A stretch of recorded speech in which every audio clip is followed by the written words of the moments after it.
Hey guys, welcome to the PMBI Level 1 Bike Setup Workshop. So the goal for this workshop is to go through some things that you can help your students with to make sure their bike setup is safe, comfortable, and the bike performs well. So the context here is to first remember who we're talking to, who are our students. So Level 1 instructors, typically we're working with beginner to low intermediate riders. So that means we're not looking for this uber personal, perfect, highly detailed setup. Really, we're just looking for some basic baseline settings to make sure the bike is safe, it's comfortable, and it performs well. So let's dig into some details. So let's look at the safety, comfort, and performance.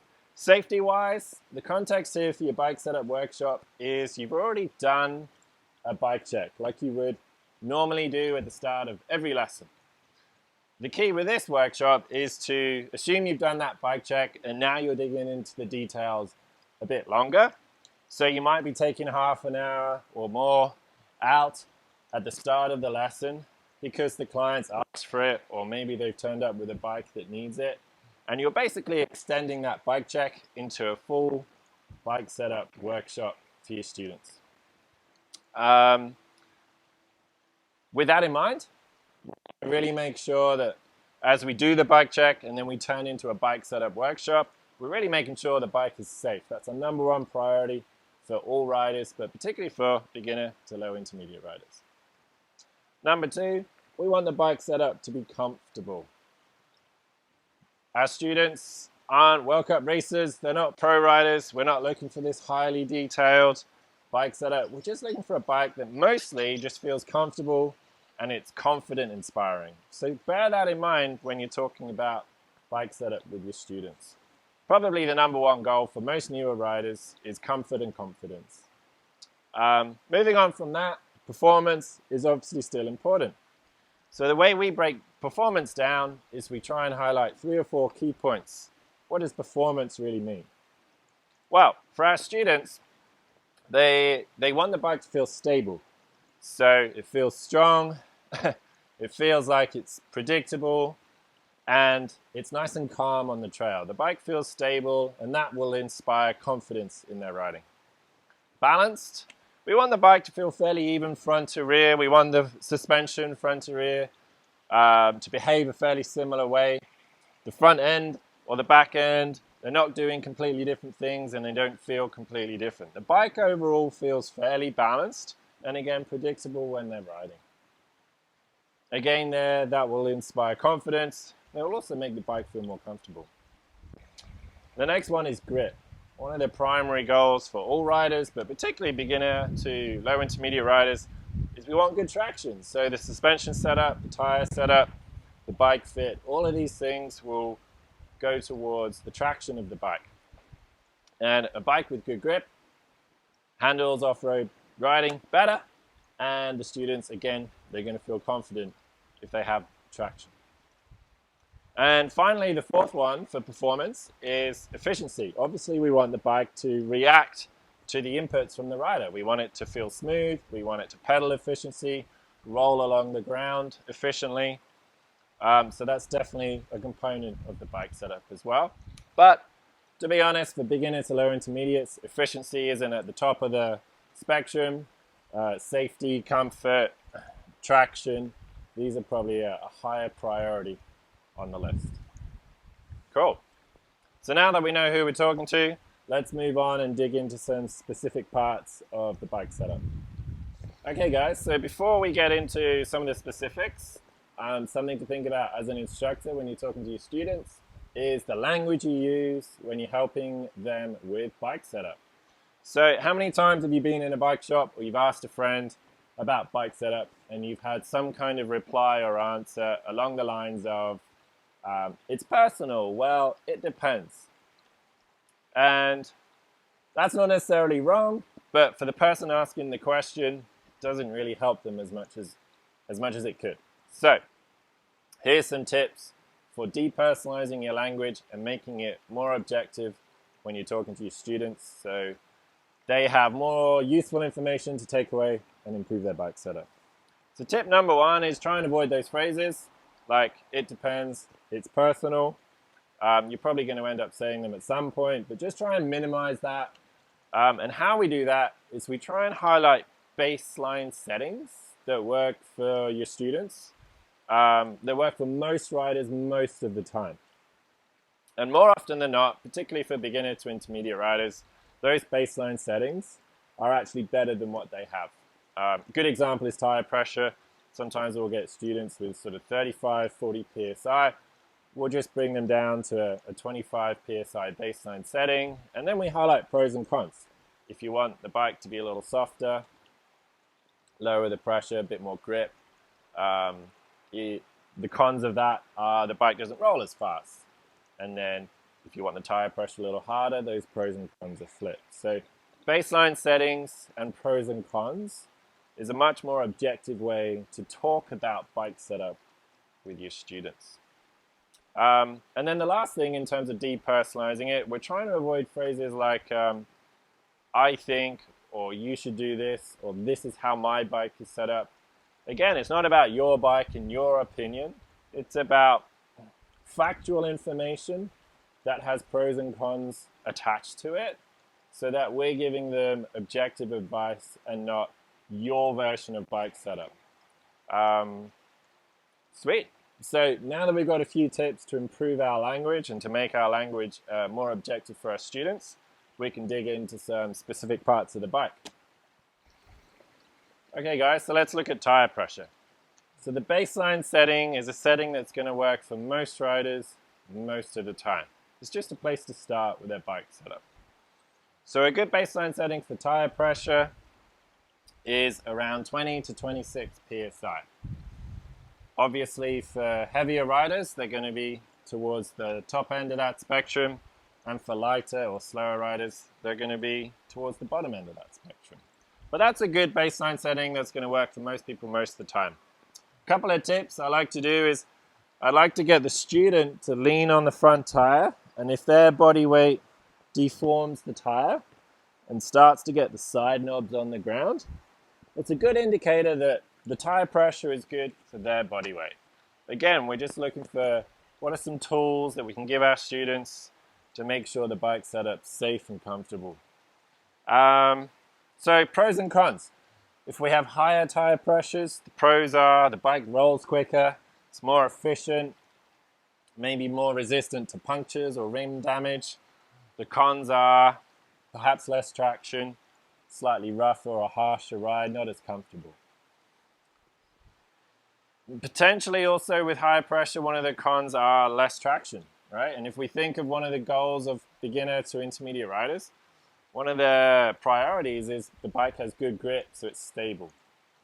If we flip those around, maybe lower tire pressure, the pros are more grip, more comfortable, more traction.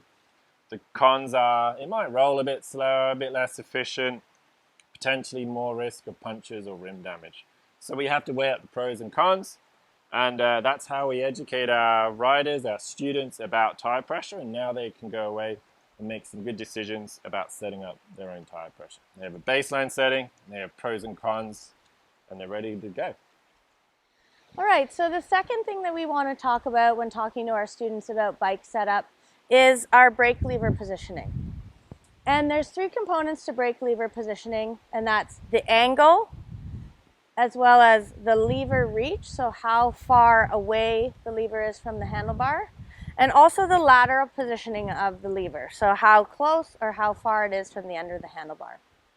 And the reason that talking about brake lever setup with your students is really helpful is it can help promote more comfort as well as a safer ride. So let's first start with the lever angle positioning.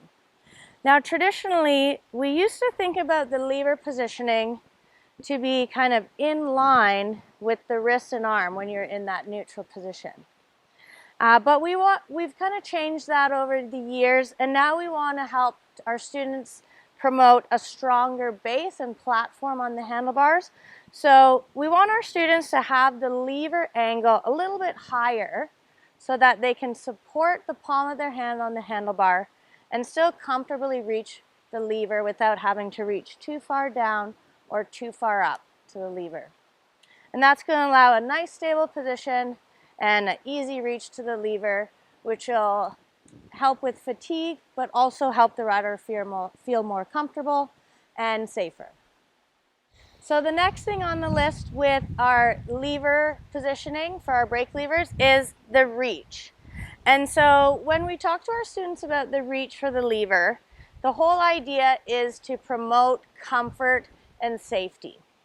And we want to be able to just kind of easily rest our finger into the little notch on the brake lever. And we don't want our students to have to be reaching too far or having the lever too close that they might hit their knuckles when pulling on the brake lever. And depending on the brakes that your students have, you might need an Allen key to get into this little adjustment here if that is the style of brakes that your riders have.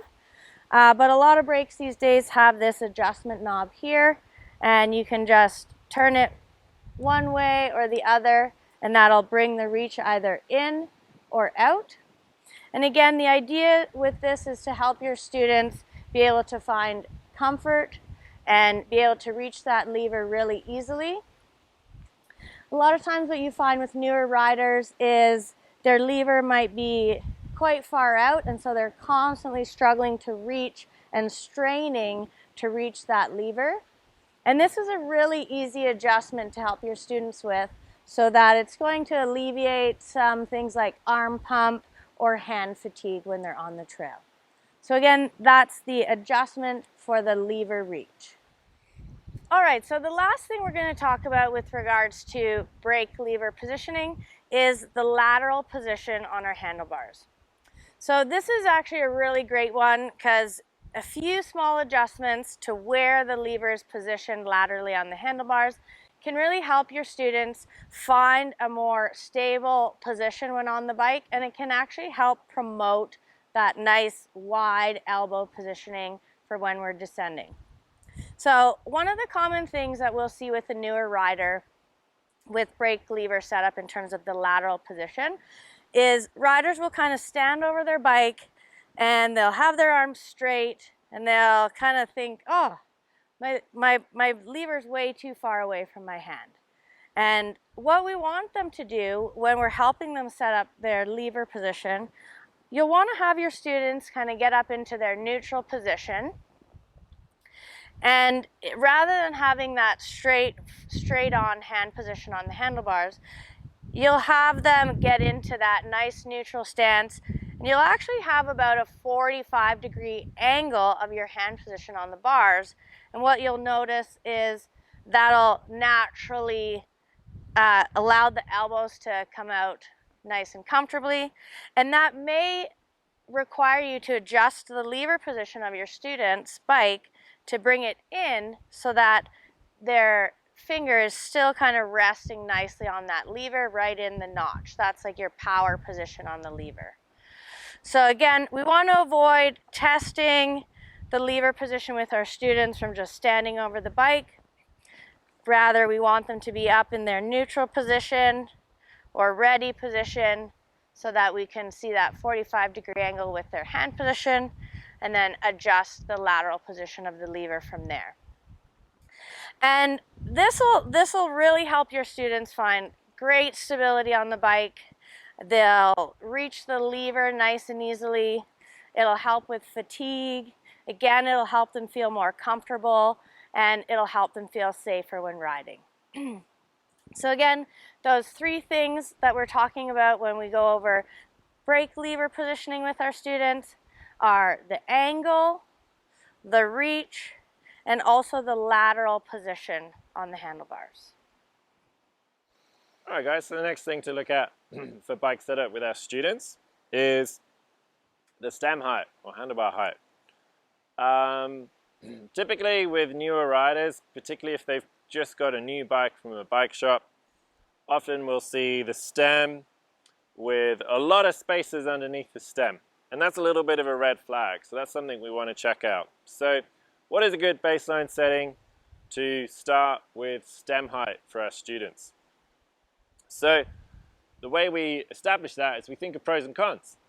What are the pros and cons of having a lower stem? Well, if the stem is lower, it's easier to stay over the front of the bike or over the middle of the bike when we're cornering. Overall, our body position is lower, so we're more stable. It's easier for climbs or steeper climbs in particular. Quite a lot of advantages for a lower stem for those beginner to low intermediate riders.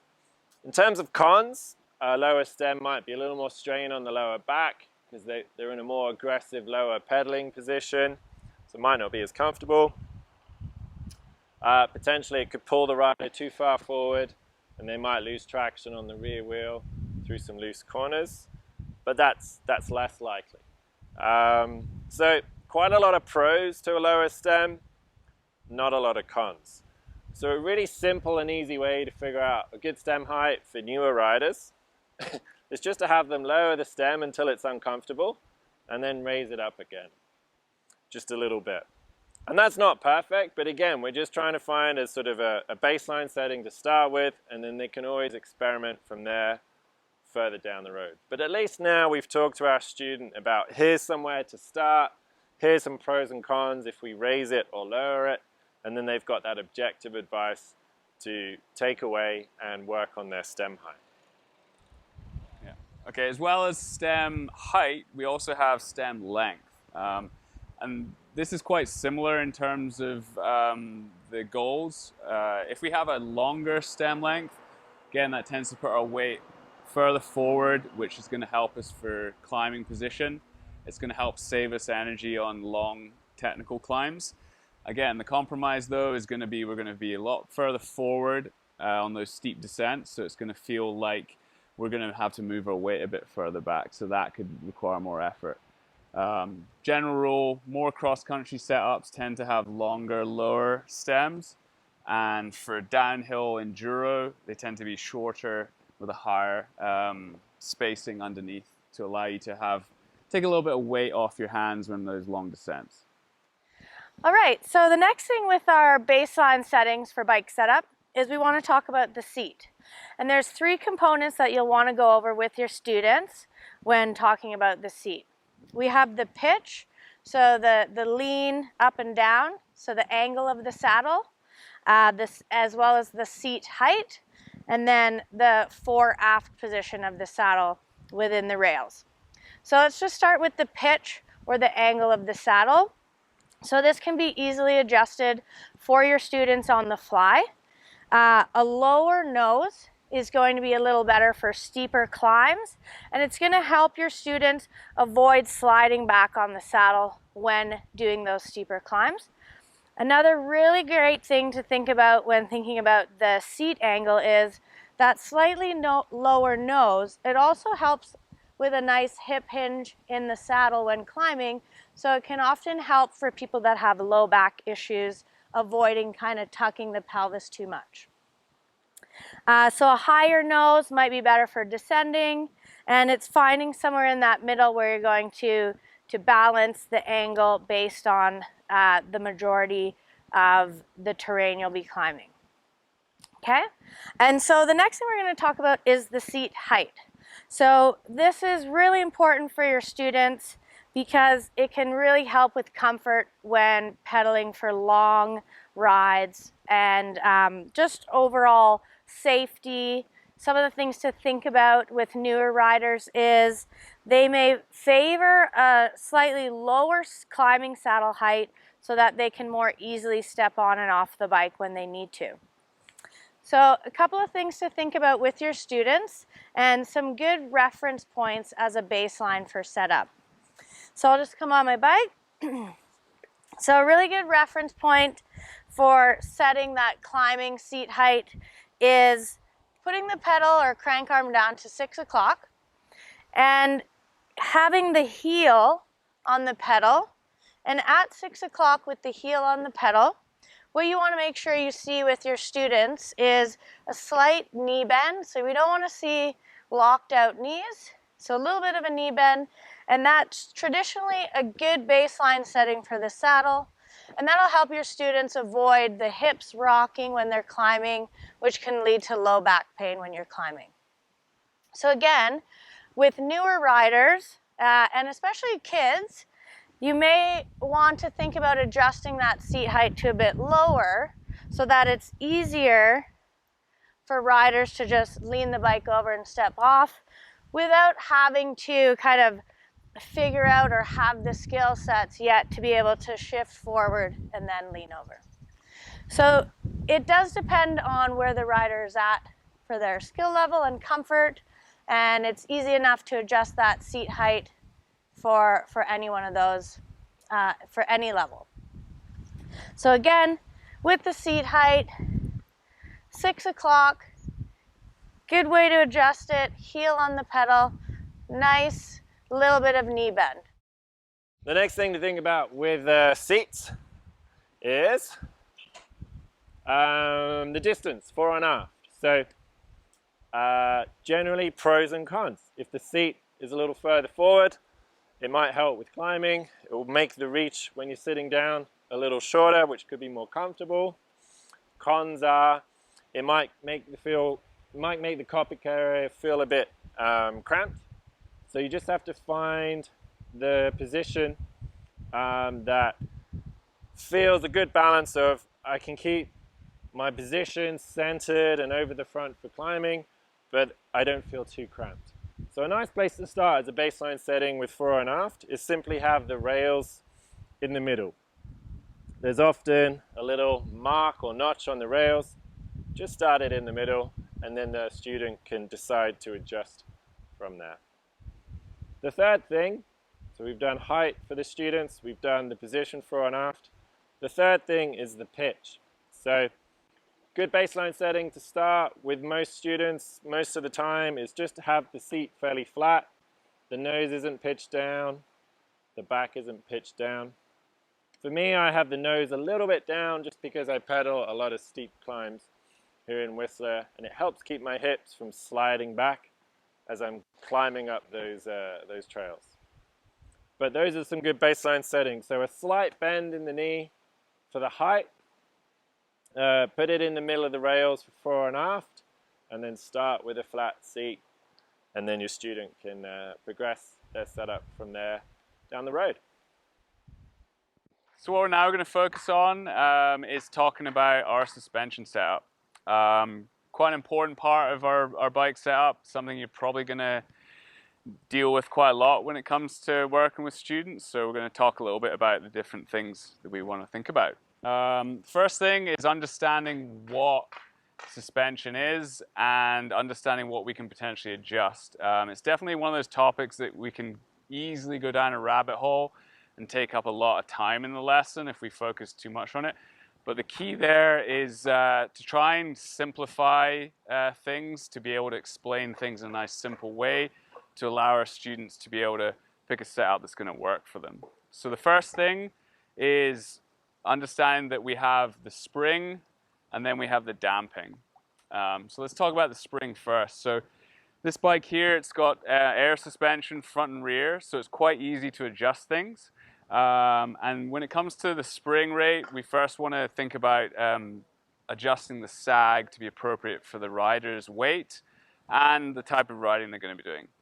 Level 1, we tend to be focusing on riders who are doing more sort of green-blue trails, and the speeds they're riding aren't going to be that fast. So we can focus in on potentially going a little bit more on the soft side with these kind of riders. But I'm just going to walk you through how we'd set that up. Okay, so the first thing we want to do is we want to make sure that suspension is open. So we got all these dials, especially on the more advanced bikes. We have the blue, it tends to be the blue dials. They're the compression settings. So we want to make sure they're open. If you have a climb switch in your rear shock, make sure that's not in the climbing mode, and that's going to mean that suspension is nice and active. From that point, we would just try and kind of put a little bit of bounce in the suspension just to kind of make sure it's nice and free. Next thing what we're going to do is we are going to get use these O-rings here. They're on the fork here. We're going to put that to the seals and then at the shock here. And then if you have a nice assistant handy, then we can invite them in to help you out, to help stabilize the bike. So Paul's just going to come in here and help me with this. The other thing you can do is actually just kind of be up against a wall and sort of lean against the wall. But I'm going to get on the bike. Paul's going to stabilize things. Okay. And then what I'm going to do is I'm just going to get into a nice centered position on the bike. And I'm just going to sort of push into the suspension a little bit just to free the stiction. And then I'm going to settle. Then I'm going to move the O-rings to the seals just to help me understand what my sag is. And then try and gently get off the bike without compressing the suspension. Okay. So on this one here, the sag is showing 25% in the rear, and I've got about 20% in the fork as well. So right now this is probably set up pretty nicely for me. This is a shorter travel bike. If I was on, say, an enduro bike with longer travel or a downhill bike, typical baseline settings would be about 30% in the rear. Fork, a little bit different. The fork impacts our position on the bike a bit more, so we tend to try and shoot for a bit lower sag number when it comes to the fork. So that sort of 15 to 25% in the fork is a good baseline, and then in the rear we're looking for sort of that 20 to 30%. Okay, again, depends on the type of riding you're doing. If you're on steeper trails with the fork, you're probably going to want a little bit less sag, especially if you're riding quite fast. Okay, so yeah, that would be how we'd set up sag.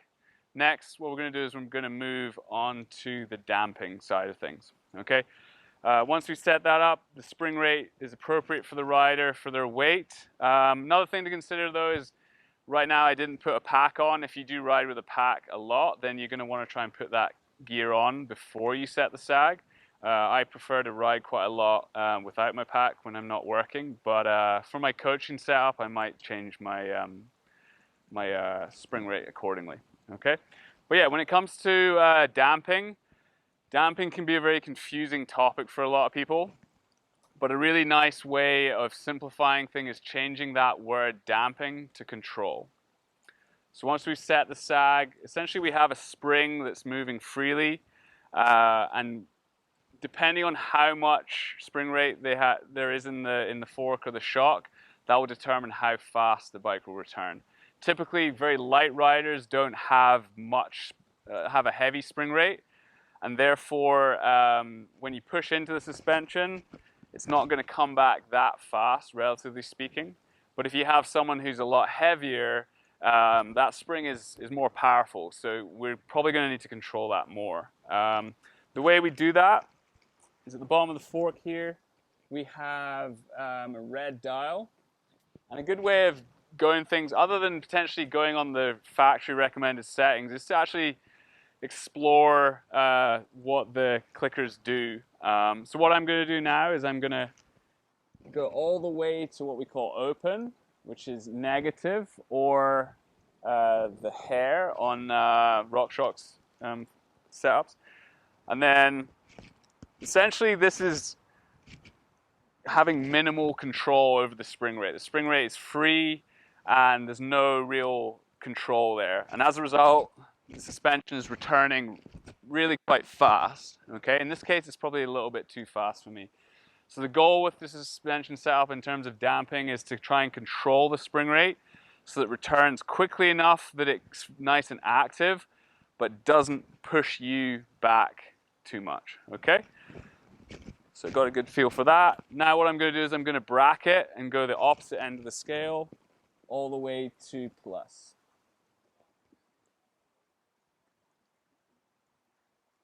Okay, and hopefully you're going to see the speed difference here. So it's a lot slower there, okay? That for heavier riders, you should expect to be more on the end of the plus scale.